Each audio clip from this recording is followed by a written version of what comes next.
Hola, ahora tenemos clase de economía. Uno de los temas importantes de economía es la distribución de la renta.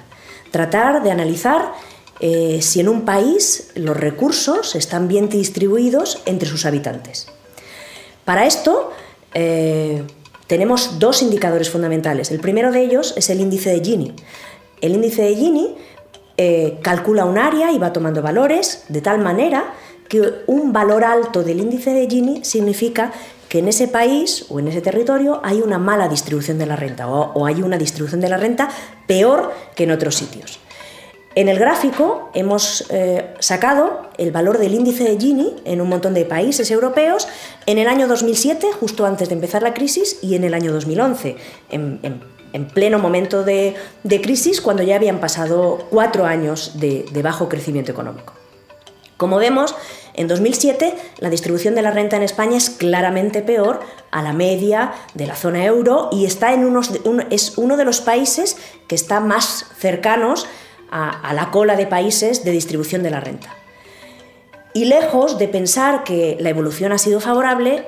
en el gráfico de 2011 lo que vemos es que España pasa a ser uno de los peores países en distribución de la renta. O sea, estamos en uno de los 3 países con peor distribución de los recursos entre sus habitantes. Otro de los indicadores que tenemos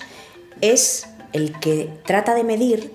cuántas veces la renta del 20% más rico de la población supera a la renta del 20% más pobre de la población. Dividimos a la población en 5 grupos que ordenamos según su capacidad económica, de los 20 que tienen menos renta a los 20 que tienen más renta. Un nivel de países con una distribución de la renta mucho más equitativa sería países como Suecia o como Noruega o como Islandia, en el que el 20% más rico supera en 3 veces o 3 veces y pico al 20% más pobre. Luego hay un segundo grupo de países que están más o menos en un nivel de 5 y que estarían países como Alemania o países como el Reino Unido, y luego ya hay países que tienen una distribución de la renta muy mala, entre el que está España, que es el país que tiene la peor distribución de la renta, o sea que el país en el que el 20% más rico de la población supera por más veces al 20% más pobre de la población. En el gráfico vemos una senda y un montón de países. El país que interesa es ver España, y lo que es más llamativo es que no solamente somos el país con peor distribución de la renta, sino que desde 2004 hasta 2011 esos datos han ido empeorando cada vez más, hasta el punto de encontrarnos con que con la información de 2011 somos el país con peor distribución de la renta.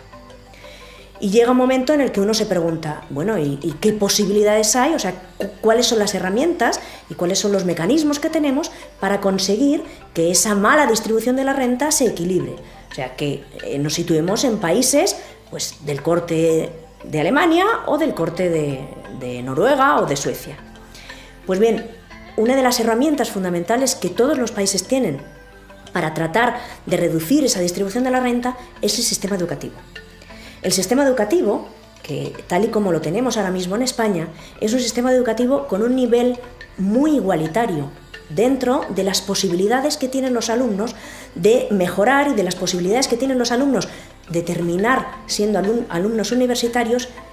independientemente de la situación socioeconómica inicial que tengan. En ese caso, aunque los datos del informe PISA,